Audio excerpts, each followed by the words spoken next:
Hello everybody, it is me, ChompTech, back for a 13th episode on the Minecraft Create Survival series. And last episode we made the UFO right behind me, and this episode I think we're going to work exclusively on a storage system. And using that, I have gone ahead and created a building that will house said storage system. So with this, we'll probably just be throwing it in with the schematic cannon, but I want to show you guys what I made just a bit ago. It's taking a minute. There we go. Brokenwarehouse.nbt is what I decided to call it. And it seems like it's gonna be facing along here, which isn't kind of how I want it, but we could place it down. So this is what it looks like. It is literally just a long warehouse that is kind of breaking apart. It's got a door on this side and a big open door on that side, and that's pretty much it. But, of course, since we've got the schematic placed down, we have no other choice but to then gather all the resources for it. So I'm going to place this into the cannon, get a checklist, and we'll go from there. So loading this right up into the cannon, we can place our clipboard and it will give us a material checklist. And it tells us everything we need. So everything's not that bad except for the deep slate. We could do that quite easily. So I'm going to gather some of the resources and then I will be right back. And then the only things we really have to get is some glass, 2 copycat slabs, and polished basalt, which I'm going to take you guys with me for that. I can't find a basalt delta, so I'm just going to grab the basalt I can find.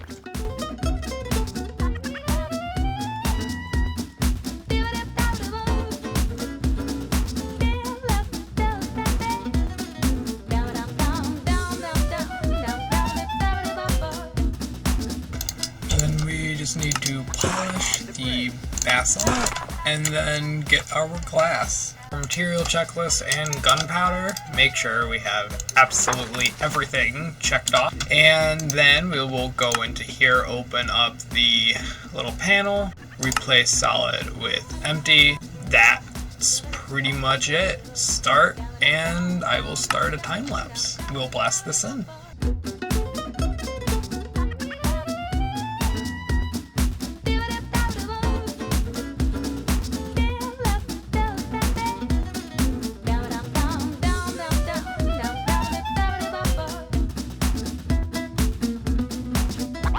The bricks.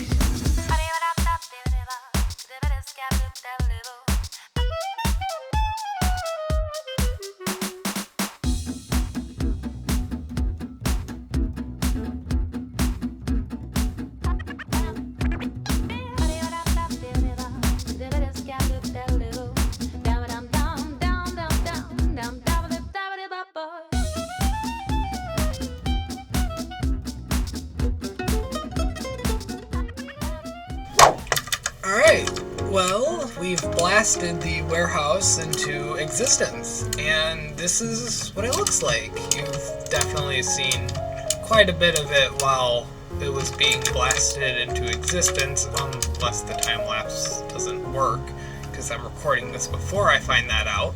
But here's the inside. It's spacious, yet not spacious. I could always dig more room underneath if I run out of room for a circuit.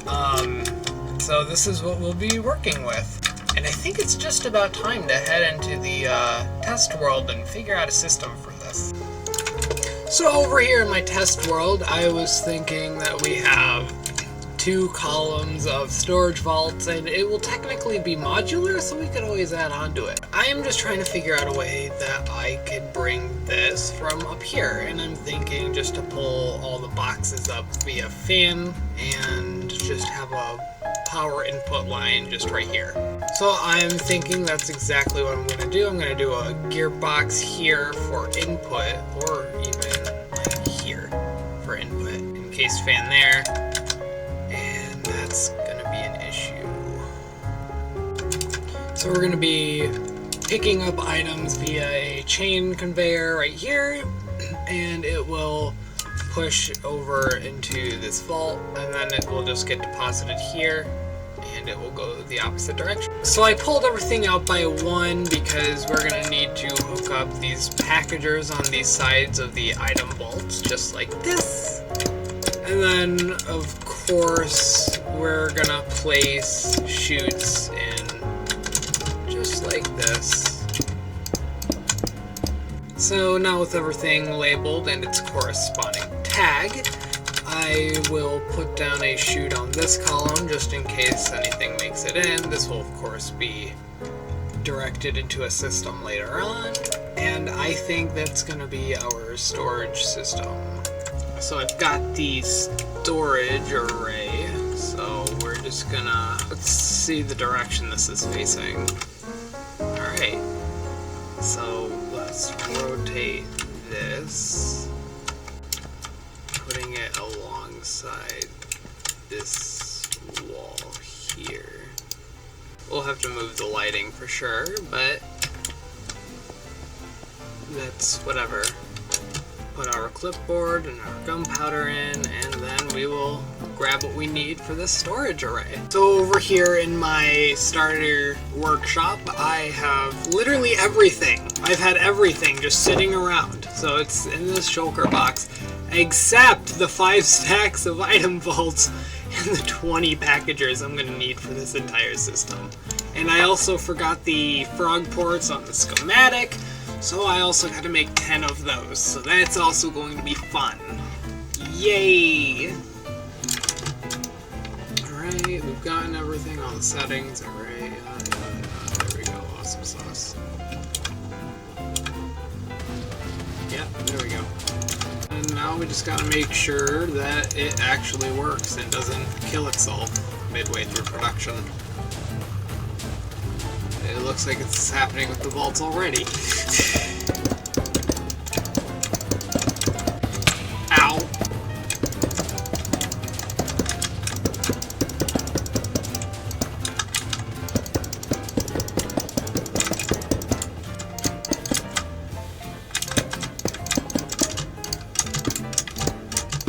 Interesting.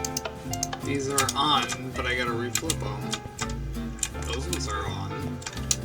That's so wonky. That's so weird. Alright, so we've got the power hooked up. We are pulling it across the river from right after, like right here. It's between the iron mill and the lumber mill. So that's gonna be something that we gotta remember, that the power is coming from in between there. But we have it being fed directly into this building. I'm gonna cover that up and make it look prettier at some point. Over here is the storage thing. It's massive. It looks like such a mess, but it works. So I'm really not complaining at all. I gotta set up a little pickup system for items and the deposit system for more items. So we will get to work on that right now. So I've got everything hooked up, got power running, got everything flowing, and soon I will add a shulker unloader to make everything 10 times easier for myself. But right now, we've got a pickup and a drop-off. So pickup is where we grab everything. So you just come here, drop everything into the chest, and it just goes along the conveyor belt and goes right into there for distribution amongst the storage pods. I'm thinking about, since this is a storage, of course, I want to put my new base relatively close. Not too far, but I think we could just... I think this works. It works. If you guys like this video, please like, comment, and subscribe, and share the video to anyone that is learning the Create mod or just simply enjoys it. If you guys want a nice day, then have one. It's not that hard. Bye.